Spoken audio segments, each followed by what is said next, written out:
Welcome back.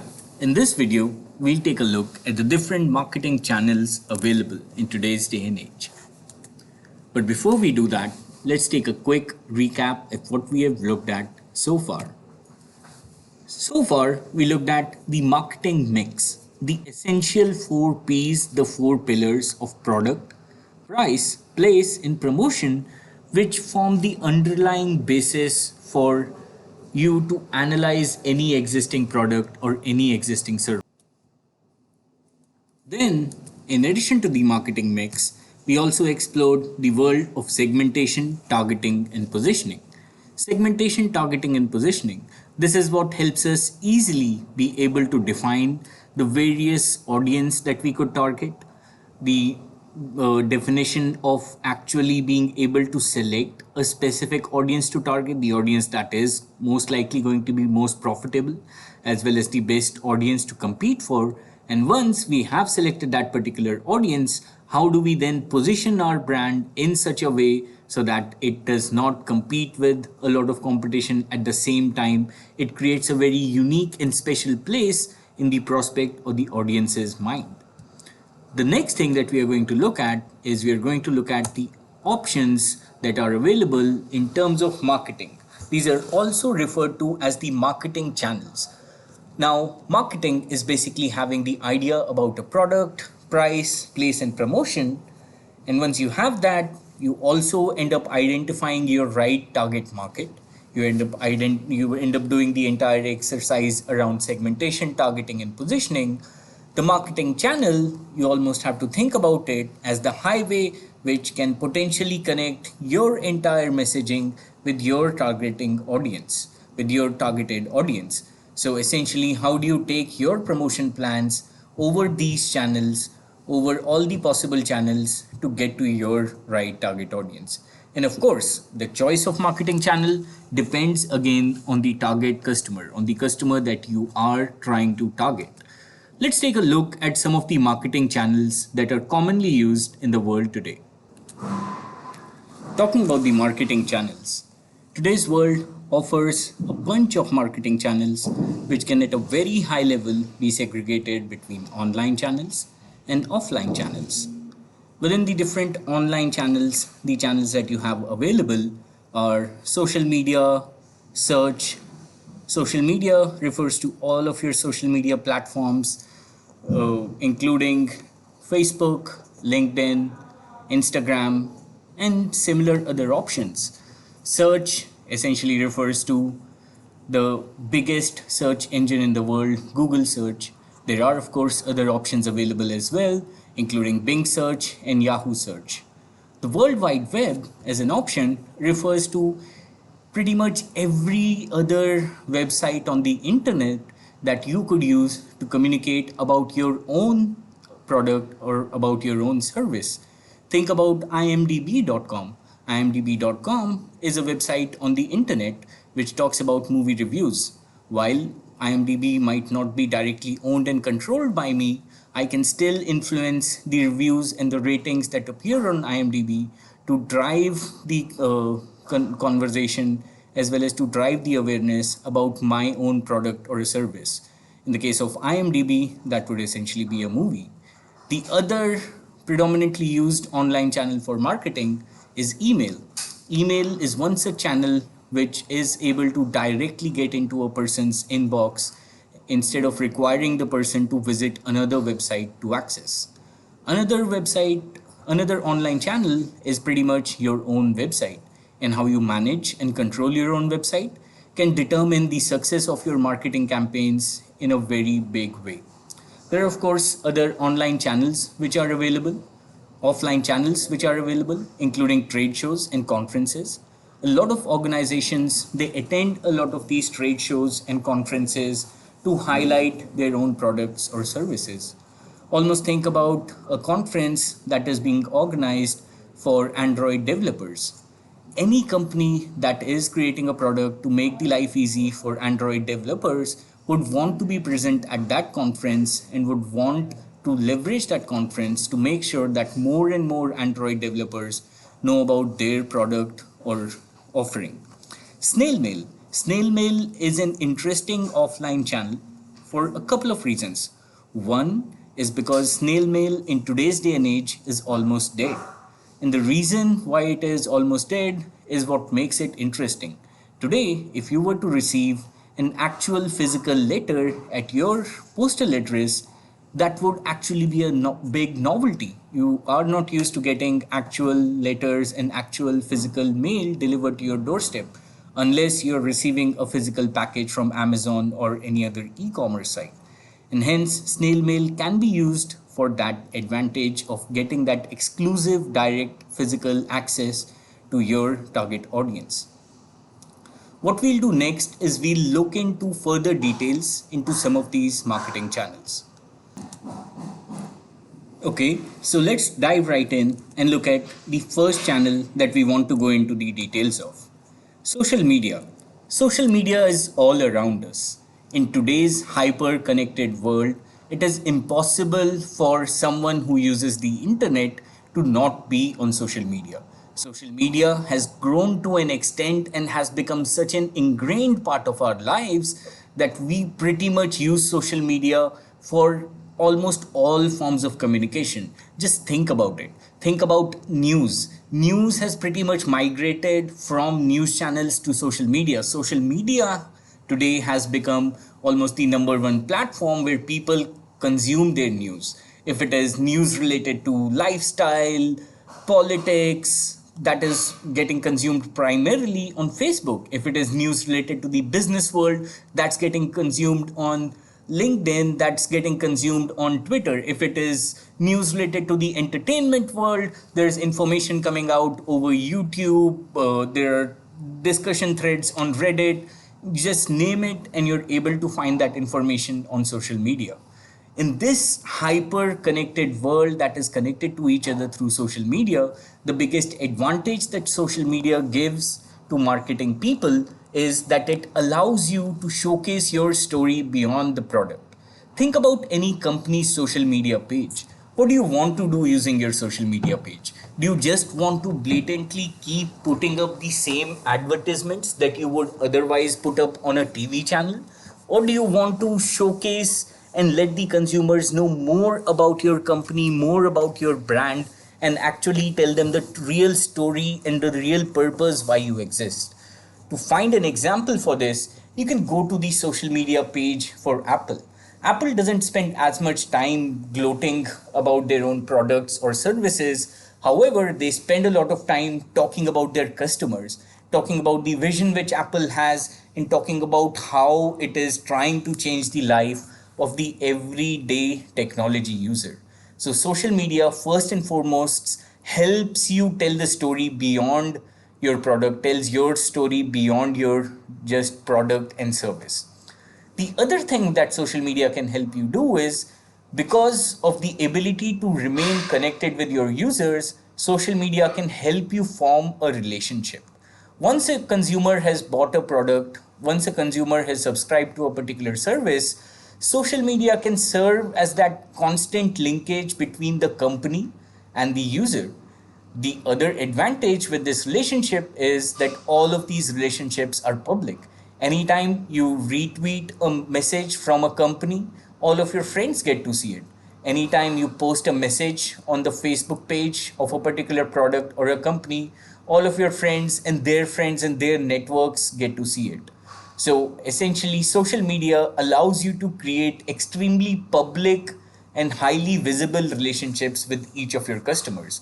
And if you're one of those companies which is successful in creating positive relationships, then the impact of that positive relationship automatically extends beyond just that one customer and is able to impact literally hundreds of thousands of other prospective customers. The same thing also works in a lot of negative ways. Anytime someone posts a negative review about an Uber experience that they had, now that Uber experience, that negative Uber experience is no more limited to just one single person. Within the matter of a few seconds and the matter of a few likes and shares, that negative experience can snowball into a major issue for the particular brand. And we've seen this happen across different examples. Think of what happened to Snapdeal in the debacle with Amir Khan. Think of what happened to Facebook on its own platform when it was figured out that Facebook was flouting a lot of privacy and security norms. And hence, social media can help you create a lot of public relationships. But as a marketer, you want to make sure that those public relationships are positive and that you continue to nurture those public relationships. Social media, as I had already mentioned, allows you to be the news. Today, if you want to make a major announcement, you have a couple of options. You can choose to make that publication in a big newspaper, or you could simply make a post on social media and make sure that post gets circulated to the maximum amount of audience. This is the advantage which social media gives you.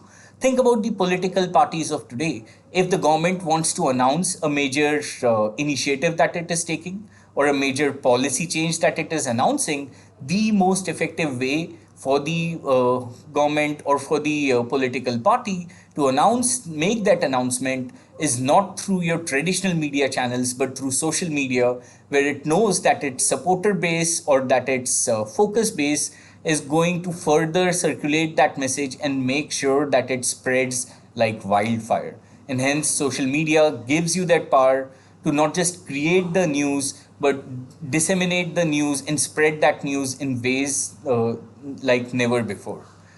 Finally, social media lets the customers drive the conversation. We already talked about how your public relationships with your customers get further amplified from social media, on social media, but at the same time, there is a positive side to it. As a marketer, you need not be responsible for creating all of the content. Let's say you've launched a great movie. Let's say you just launched a new movie. You can literally expect hundreds of YouTube reviews to pop up within the second or the third day.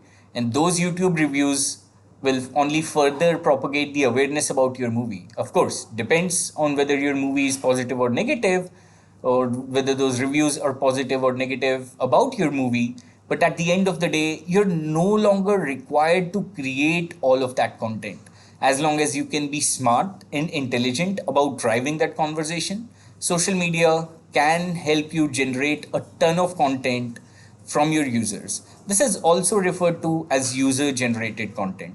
And all of this is possible through the highly connected world of social media. Next, let's talk about search. And when I'm talking about search, the first word that comes to mind is Google. Google in today's day and age has almost become synonymous with search.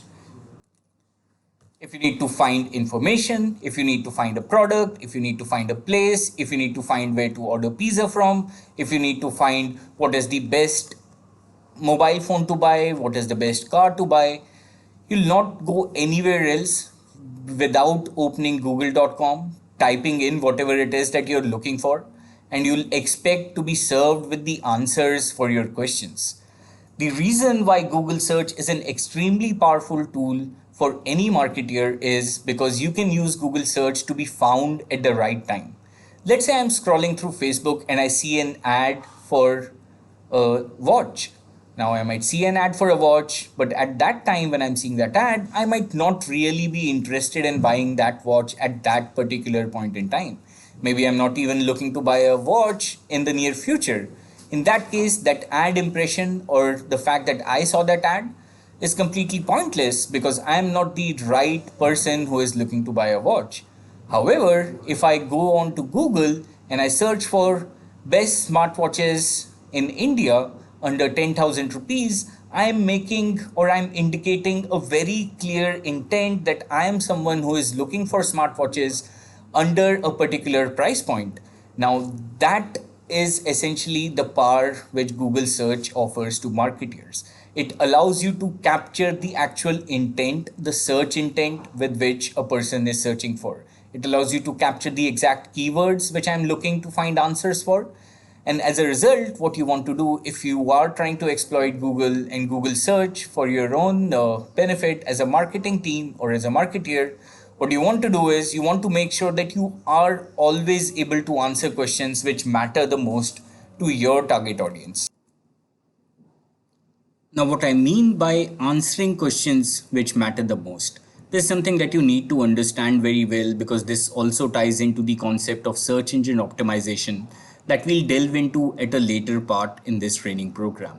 But essentially, what you want to do is almost think about someone who is planning to buy a car, right? If you're planning to buy a car, just almost think of what are all the questions that you will want to ask Google. If you're a family person who is planning to buy a car, your Google searches might start from what is a good family car to buy, what is a good mileage to expect from a family car, what is a good car to buy to drive in heavy traffic, what is a good car for taking out on a vacation, and of course you'll start going through the reviews of multiple cars on different car websites. But no matter what you're looking for, your searches will almost start with Google.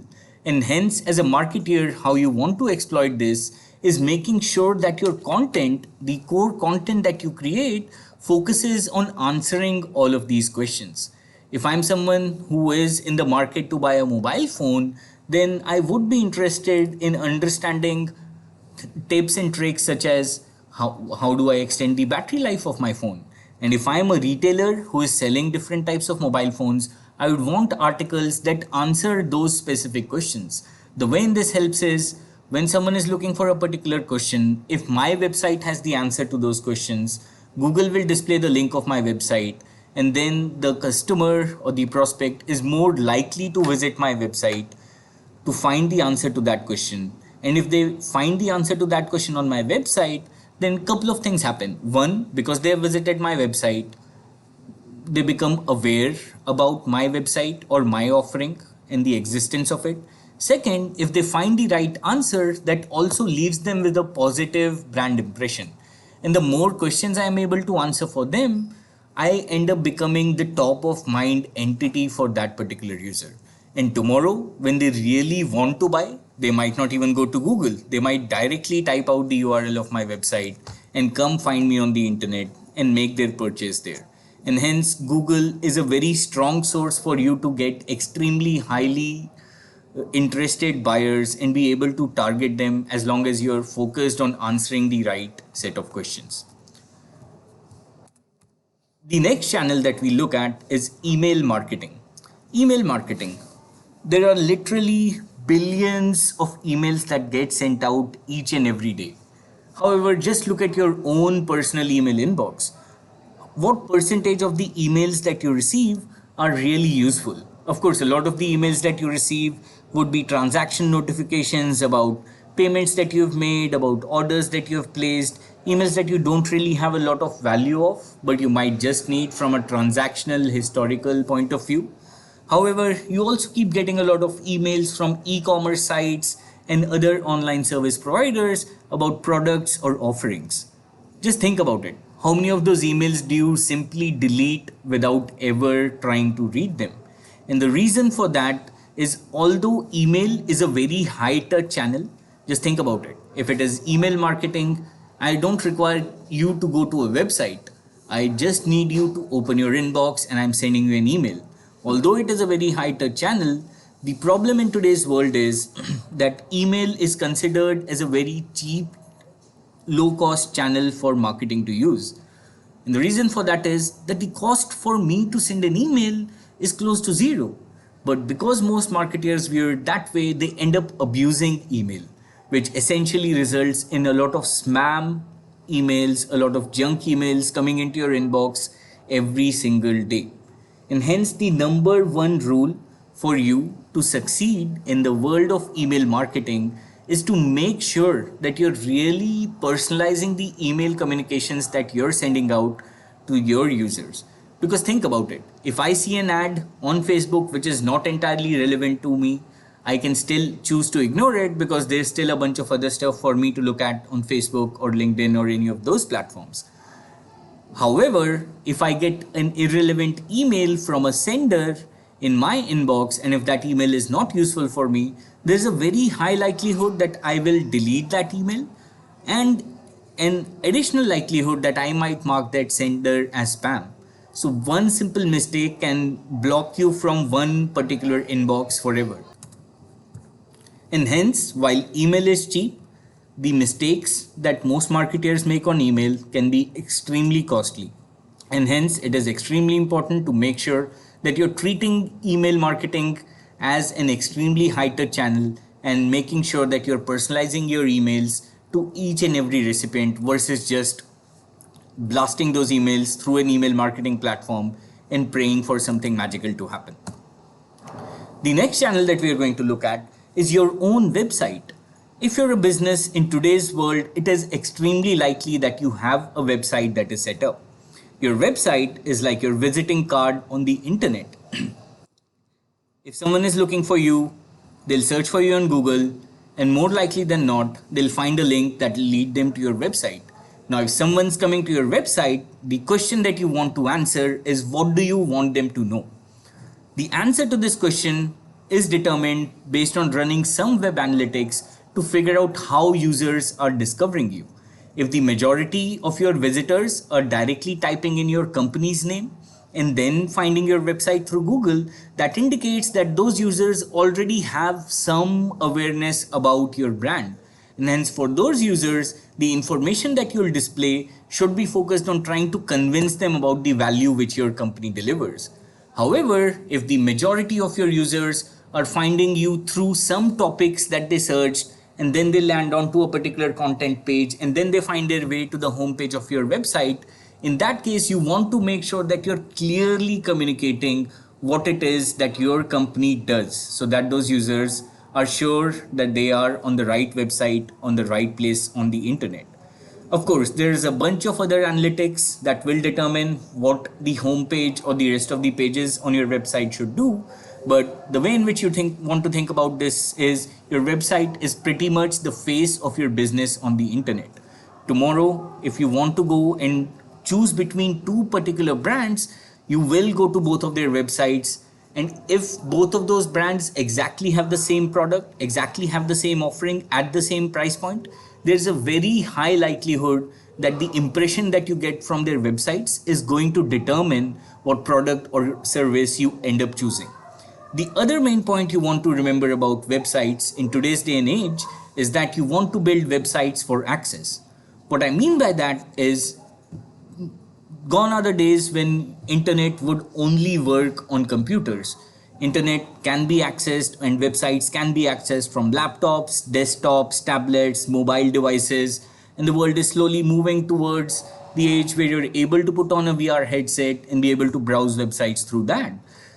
Not just that, the world is also moving to a day and age where you're able to query Alexa or able to query Siri to browse through a particular website and take some actions for you. So as someone who is developing a website, as a marketer who is developing a website, you want to make sure that your website is responsive, that it is accessible through any device at any time across the world. And of course, you also want to, at the end of the day, what you want to make sure is that irrespective of how someone is accessing your website, they're able to get an experience which is optimized for them, an experience which is relevant for them. Well, we talked about some of these marketing channels, but my question to you is, what is another marketing channel which we did not list out here in our original list, which hasn't been mentioned either in the online or offline marketing channel? That marketing channel is word of mouth. Yes, word of mouth is an extremely powerful marketing channels. And if as a marketer, you're able to understand how to control and influence word of mouth, then you're definitely set for success. And the reason behind that is because word of mouth is by far the most trustworthy marketing channel. You might see an ad on Facebook, you might go to the company's website. That website will of course tell you about all the great features and functionality which the product or service has, but that will not have as much impact on you versus a trusted colleague or a friend giving you a positive recommendation about that product or a service. And hence, word of mouth is a very strong channel, and how we leverage it can have a big impact in the success or failure of the marketing efforts. But how do you create word of mouth? Well, word of mouth is the combination of a couple of things. First, what is the brand that you're talking about? Imagine going to a restaurant and your friend giving you a review the next day. Hey, I went to this interesting restaurant. I cannot remember the name. it had the food there was really good, you should go try it out. Now, unless the brand is memorable enough, unlikely that word of mouth is going to be able to play out if I'm not able to recollect what brand I'm talking about. Second is the experience. Let's say I have a memorable brand. I want to make sure that the experience is strong enough for someone to want to share it with someone else. Just think about it. When do you share something on LinkedIn, or when do you share a particular post on YouTube, or share a particular post on Facebook? The only times you'd actually share something, which is the equivalent of online word of mouth, is when either A, it supports what you already like, or it helps you seem more intelligent. For example, a lot of people share articles on the internet because those articles make them seem more intelligent, make them seem more profound. And hence, that experience which you're delivering to the end customer really matters a lot. For example, if I go to a restaurant which has a very unique setting which I have never experienced before, then I would definitely want to brag about it in front of my friends, because that is helping me differentiate versus the experiences that any of them have ever had. The third, of course, the third factor which plays into word of mouth is relevance. How relevant is that experience to me? For example, if I'm a working mother and I am invited to an event where the experience is all about talking about the latest technology in mobile phones and cars, that might not be as relevant to me. And even if I found the experience exciting, I do not have a relevant thing to share with my immediate circle of friends, because for them, learning about mobile technology isn't that exciting. And hence, me sharing that information with them is not as relevant. And hence, as a marketer, you want to make sure that you have a memorable brand, you're delivering a differentiated experience, and the experience that you're delivering is relevant for someone to share it with their immediate circles of influence. And essentially, what this ends up creating is this ends up creating a sticky memory which results into word of mouth. What about marketing campaigns? So we talked about marketing channels, which are essentially the different highways on which you can run the different promotions for your products. But what about the promotions or the marketing campaigns themselves? What defines a good marketing campaign? Well, it's pretty straightforward. A good marketing campaign is having the right context. And the right context means knowing the right thing about the customer, executing it at the right time. For example, I might see an ad for an umbrella in the winters and it is completely irrelevant for me because it's definitely not the right time. A right marketing campaign is delivered over the right channel. What we mean by the right channel is being in the right place where I actually have the need. For example, I might see an ad for buying a watch on Facebook, but is Facebook the right place where I will spend the money in buying a high-end watch? Right. So that might not be the most relevant channel. And of course, the right campaign is targeted towards the right person. For example, showing ads for a fast food joint to a 50-year-old is most likely not going to work out.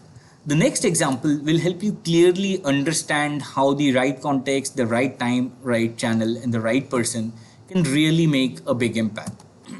This example is from an e-commerce website. Now this e-commerce website, what it is trying to do, it is trying to showcase different types of ads based on how far the buyer has progressed in their journey. For example, someone just saw the first page, which is the product page for red shoes.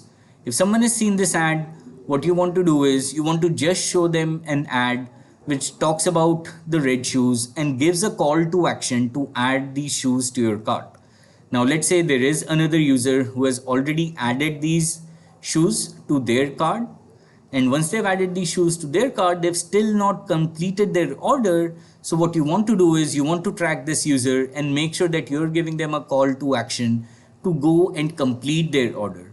Let's say someone has gone to the next step and already gone to the shipping details page, then you want to make sure that that person does not abandon their shopping process and they are seeing an ad to come back, and you can always offer an additional incentive, additional percentage discount to that user to get back.